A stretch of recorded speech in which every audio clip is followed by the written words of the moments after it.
Today we're going to talk about what we do with a brake job. This is a disc brake caliper anchor with the pads and the hardware installed, and as you can see it's very rusty coming off the car, and this is what causes the pads not to slide properly, because as you can see we can't even squeeze them out. Okay, and when they get stuck like this they wear on an angle, so if you look carefully you'll see that it's more like a slope as far as the wear goes rather than straight across.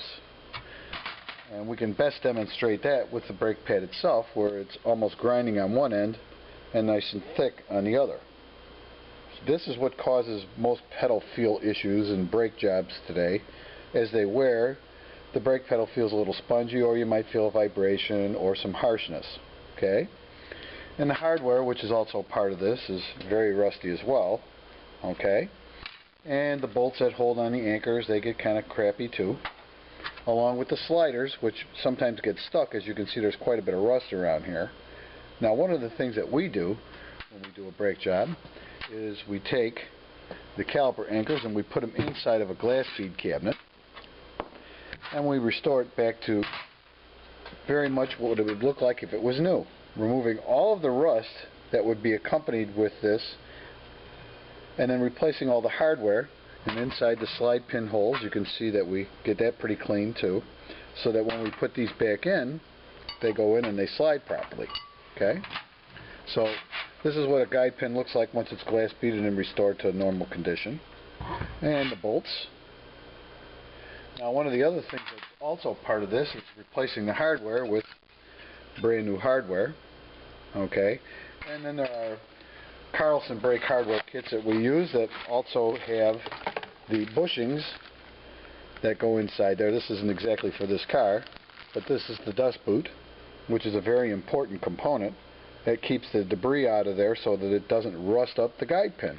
Here we have rear brake pads that have worn unevenly, almost to the point of grinding on the rear brake rotors from the pads not sliding again. You can see that the outboard pad, which is up against the caliper's piston, has very little wear, if any, and the inboard pad is almost all the way down to the end. So this is a classic example of pads not sliding in the caliper anchor. So when we do the brake jobs on these vehicles, we take the caliper anchors out and we clean them up as if they were like brand new. So that way, when new hardware is installed on them, the pads will slide smoothly. Now here is the other side of the rear brake caliper anchor, and you can see these do not move in and out very smoothly. Okay? Very stiff. They should be real smooth and easy to move. So these boots are all replaced.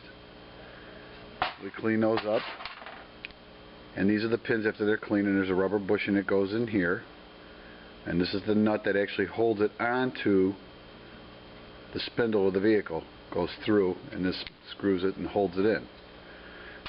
Now the pads on this particular one, if you can take another look, it's got the same issue, where inboard pad against the piston is pretty much new, and the outboard is just about worn out. Not as severely as the other side, but the pads won't slide. So in order to get them out of there, we need to take a hammer, and that's the only way we can get them out, and it still didn't come out.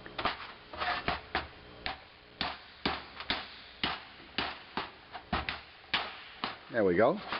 See, so if you have to pound it with a hammer to get it out, obviously you can tell there's an issue with the hardware that's inside these things, and that's this little metal shim right here that probably won't come out, but I'll show it to you off of it. This is it right there.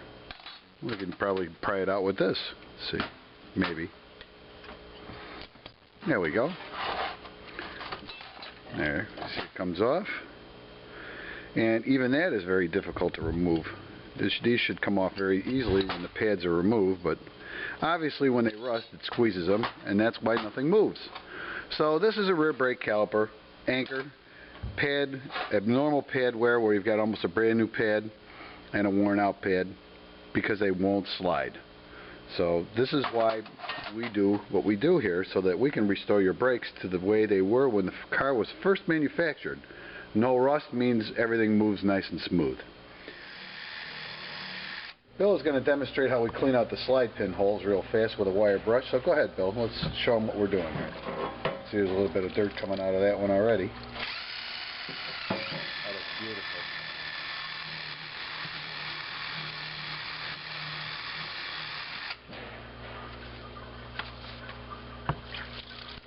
And now we have a completely restored caliper anchor that's ready to have new hardware installed on it and then installed on the vehicle. Okay, now we're going to remove the old brake rotors and clean the hub mating surfaces, because installing a new brake rotor isn't always everything that needs to be done. To reduce the possibility of brake pulsation after the job is completed, we always clean the hub mating surfaces. Now this will be demonstrated as we move around to the other side by Mr. Bill. You will now see the hub mating surface on the left front of this Subaru is pretty rusty. So I will record him cleaning it so you can kind of get an idea of what we have to do. I'm going to back up so we don't have any flying metal or flying brush bristles. Go ahead, Mr. Bill.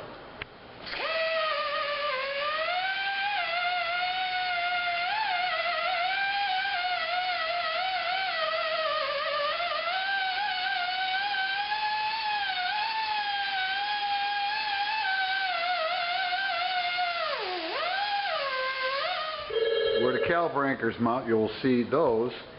If you get a good close-up on it, you can see those are also a little rusty. So we're going to clean those as well.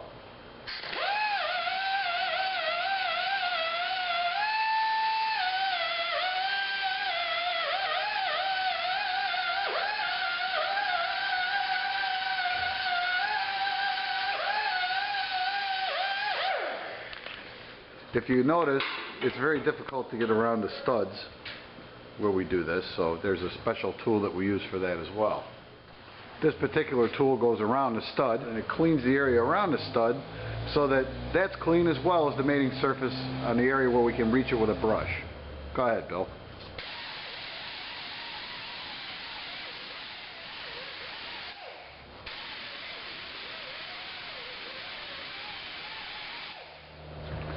Now this completes the hub mating surface cleaning part. We will lubricate it with anti-seize compound before we install the new brake rotor, and we'll continue from there. Okay, as you can see, now we have all hub mating surfaces and everything else that needed to be cleaned.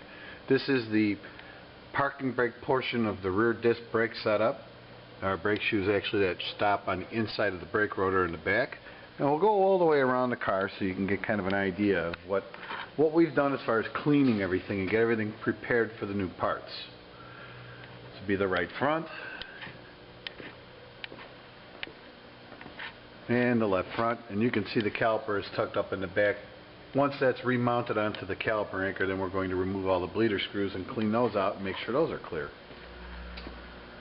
And the parking brake with the left rear hub and shoes assembly in the back.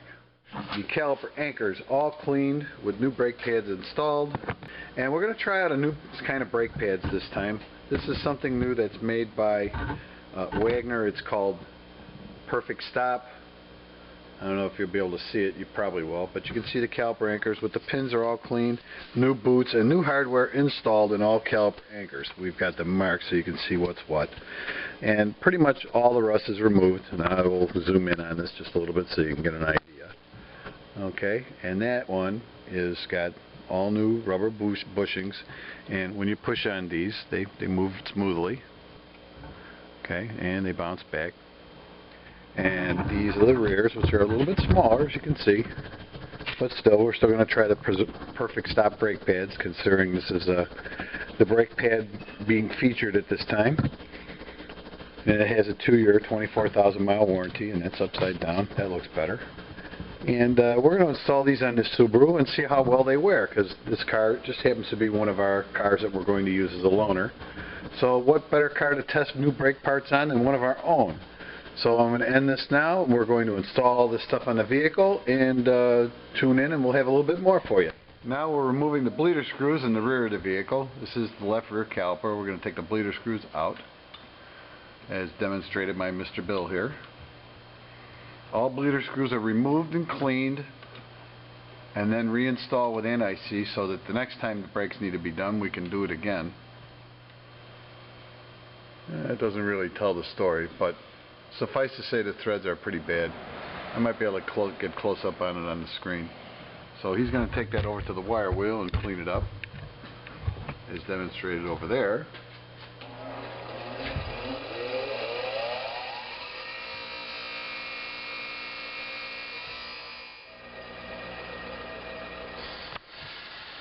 Now he's blowing it out to make sure that the hole is open.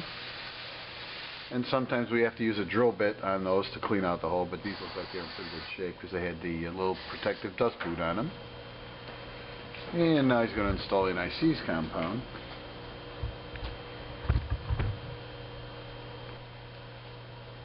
And just snugged for now. And this is done at all four corners. And once those are all taken care of, and all the new brakes are installed, and as you can see, the caliper anchor, the caliper, the new brake rotor are installed on the vehicle.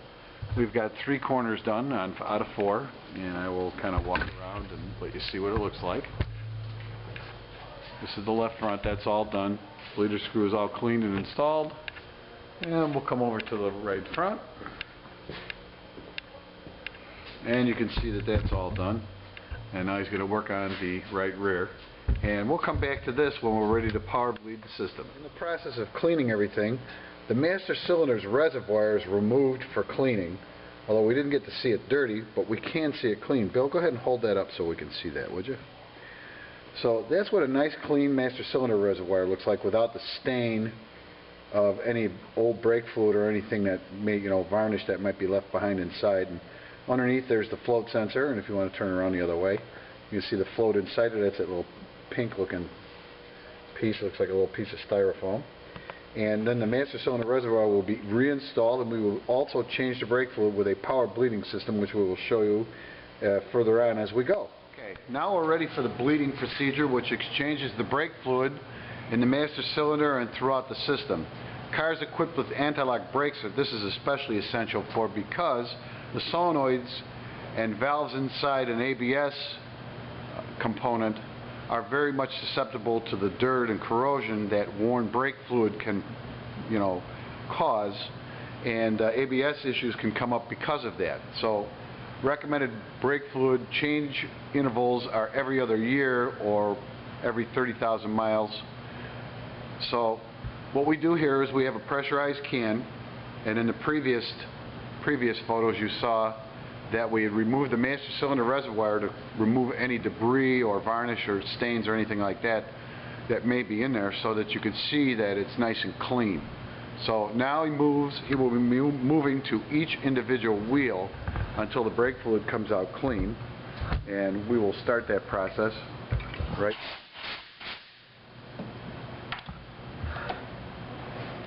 Usually you want to start with the furthest wheel away from the master cylinder, which would be in this case the right rear. But some cars require the use of a scanner to exercise the ABS solenoids. It's really hard to see the brake fluid flowing out of the bleeder screw, but nonetheless, you can kind of get an idea what's going on here.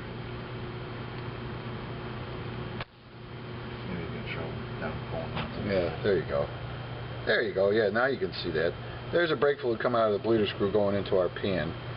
And once it comes out nice and clear, then we move on to the next wheel. These brake systems are what Bill was referring to. He said kitty corner, but we call, in industry standard, it calls it split diagonal. Okay, meaning left front, right rear, right front systems, where the braking system is split.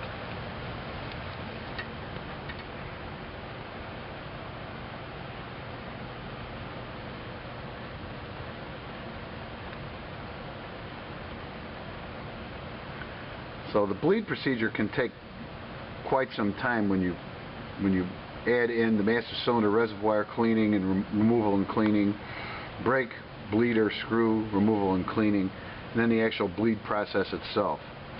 So that's why we get an hour for that. And sometimes you can actually have to heat up these calipers to remove the bleeders because they get frozen in there, which can also take additional time. But we try to, minimize the burn on this as much as we can, so that it's always roughly the same, unless we can't get a bleeder screw out, and then we have to do a replacement of a brake caliper. And that's looking pretty good.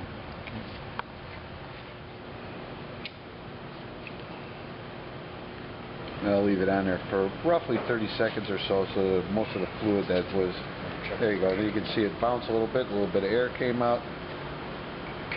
And sometimes you almost have to drive the vehicle and exercise the ABS solenoids and get them up off their seat and bring it back in and bleed it again, because sometimes air gets trapped in them. Can't be helped, but it happens. And now we'll move on to the left front wheel. After this procedure is done, then what we do is we use brake clean to clean off any excess brake fluid so it doesn't drip all over everything. And we install the wheels and we take the vehicle for a test drive. And also, if it has it, and we always try to put them on if we can, there's a little rubber dust boot that goes over the top of the bleeder screw that helps keep it from seizing in the caliper. Most of the time they dry rot and fall off, or some people take them off and never put them back on, but it does help. So now this brake job is pretty much completed. We're going to put it together, clean it up, take it for a road test.